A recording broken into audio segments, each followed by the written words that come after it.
Is it, would you say, sort of among the first things he did was marry Theodora, or he did it before he was emperor? I think that's right, isn't it? Yeah, they had been married for a decent amount of time by the time he became emperor. I Right. forget exactly when they married, but Theodora had low birth, and this is something that Justinian's detractors brought up over and over, especially Procopius, who seems to have been very, very much a class snob. But Theodora's father was a circus performer. I think he wrestled bears or something of that nature. Yeah. And so this meant that Theodora was not a fitting bride for a politically ambitious man like Justinian. But it's possible that they married well before it was clear that Justinian had any path to imperial power or anything like that. But he kept Theodora as his wife. They never had children. One or both of them apparently was infertile. So apparently it was a love match, and it wasn't an attempt to form a dynasty with their marriage. Yeah, one thing I would say about that is in Gibbon, Edward Gibbon, he actually spends quite a lot of time talking about Theodora, and I guess it's nearly all taken from the sort of history because it's very disparaging. And I mean, he says that her dad was something like he trained the bears for the Green faction, thing like that. And anyway, when he died, her and her two sisters, she was the middle of three, some story about being dragged in front of the crowd, and apparently the Greens rejected them, but the Blues didn't. They embraced them, and Theodora was in the Blue faction since that day. But that she was a prostitute and an actress, and in the ancient world, often those two things are the same, Right. or at least considered low. To pretend to be somebody else is sort of scandalous and wrong. It's funny how in our culture, being an actor is, a highly prized thing, one of the greatest things a lot of people think you could do. But then they thought it was, well, it's the same as being a prostitute, really. You're doing something that's wrong, really. Well, it's the It's same just, yeah. with doctors. I mean, I don't know how it was by this period, but if you go back, say, to classical Athens, most doctors were slaves, or at least they weren't very highly regarded, and most of their assistants were slaves. And again, very much in contrast with today's world, where most doctors own, a couple houses and maybe a boat. Um, but yeah, so a lot of Gibbon. While we're on him for a second, uh, one of the reasons why Gibbon doesn't really get read as much now is that he's very literalistic when it comes to sources, and he rarely interrogates them very critically. So if he sees something in Procopius, he just thinks, this is interesting, it must be true. So I'm just going to record this part here. But Yeah, no, yeah, his section on Theodora is quite scandalous. I mean, it's all couched in extremely nice language, but he says she has implacable passions or her venal charms. It's almost like an exercise in how he can say she's a prostitute in many different ways. right, within the confines of being an 18th century gentleman who's in Parliament. Yeah, it's like she was degraded and prostituted by licentious desire. I mean, it's great stuff, but you sort of have to get your ear in before you realize exactly what he's actually trying to say. Yeah, and also Um, it's I've always liked that kind of prose. It's very has a nice flow to it. I think that's part of why Gibbons had some enduring influence. Although interestingly enough, I've only met maybe one person in academia who's ever read Gibbon.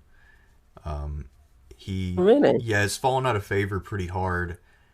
Even among sort of the academics who are quite a bit older.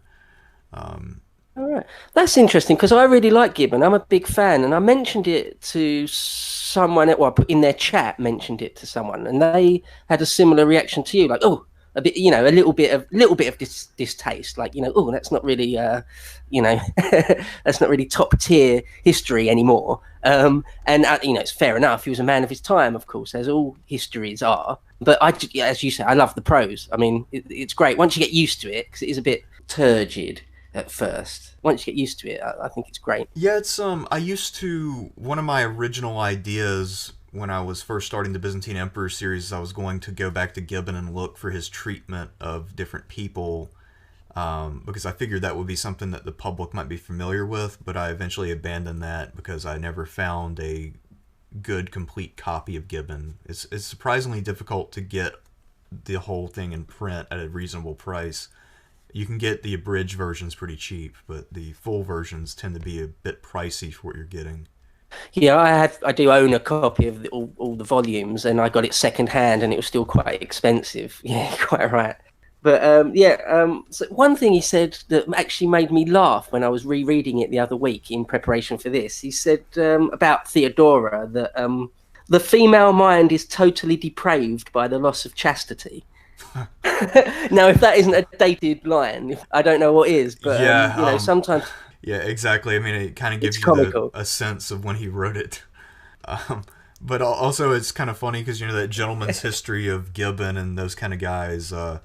They would always look for the moral lessons for the present, and some of the things they came up Mhm. with sometimes were pretty damn amusing.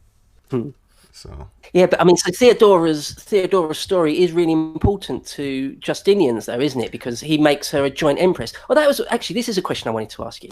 Um, Justinian had the law changed before he became emperor. I think under Justin he changed the law, had the law changed because there was a law that you couldn't marry an actress or a prostitute if you were royal. I mean, and he actually had to get that law repealed or changed before he could. Now that puts me in mind only slightly. It's not a great analogy, but it puts me in mind of Henry VIII and the Act of Supremacy having to actually change the state a little bit in order to marry who you want.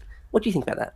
um, I think that's about right. Yeah, I mean, it effectively when it comes to those kind of laws, if you have power, you can get them changed, regardless of how strong the tradition supposedly is. Probably the best example ever, though, is Leo the Sixth. Later emperor who had trouble siring a male heir, so he needed to go through four wives before he eventually pulled it off. But the Orthodox Church at the time only allowed up to three, so he had to get himself an exemption for that. And the church wasn't really willing to grant it, so he more or less did it and then legitimated it later by using power politics to get what he wanted. And he would have escaped completely scot-free had he just lived long enough. But he ended up dying a little early, and then he had a son, Constantine VII, who ended up growing up as a ward of a usurper, but still. Effectively, power can override any existing custom or law. And I think that Justinian II, Leo VI, and Henry VIII all show that. Interesting, interesting. So, like, that's what we're talking like the 10th or 11th century. Is that Leo would be the late ninth century. right? Let's see. Yes, late ninth. See, because my command of all the emperors gets sketchy around there. I mean, that's why I'm so impressed with your series that's going on. That it covers all the bases. It's really good. Yes, because much beyond the period we're going to talk about, it does get a bit sketchy for me. Like the Basil II, August Day. I know a few of the most famous ones. Again, I don't know them all. Like the kings and queens of England have almost complete command of that, and I can compare them in my mind easily. But the late Byzantine period is a lot more cloudy for me. Oh yeah, I don't really know the kings of England very well, actually. So Theodora seems to have been, well, Gibbon's account, which again is, I think, is largely from the Secret History, paints her as a demon, that she has sort of peculiar prisons where she sort of personally, or is present personally, where people are tortured to death. And she has her own personal spy network spread out throughout the city. And anyone who says a wrong word or even a wrong glance could find themselves in her dungeons. It does sound, there's certain things in history where you just know later history is being massively unkind deliberately. Like Caligula is maybe a famous example where, he might not have been quite as insane that, say, Suetonius says he was. It was just because the people that came directly after, it was they had a vested interest paint him that way. Right. I think Well, Theodora might be suffering from that. well, Theodora, I think what he's getting at is two things that are fairly real for a person at that time. One is that she was a woman who was exercising political power in a period where men felt that was inappropriate.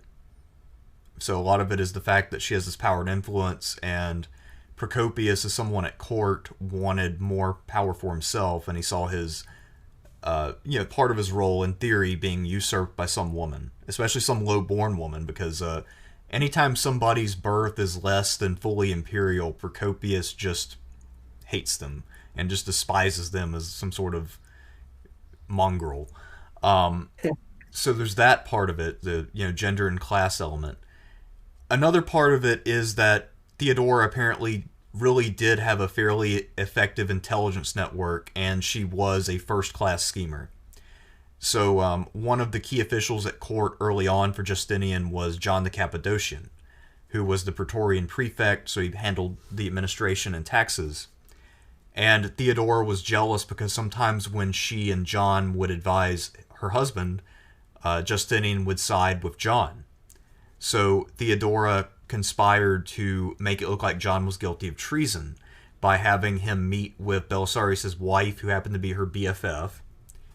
And then she had a couple of the other court officials, one of whom was Narses, the later general in Italy, standing by to listen in and see if John would say something treasonous and then either arrest or kill him on the spot.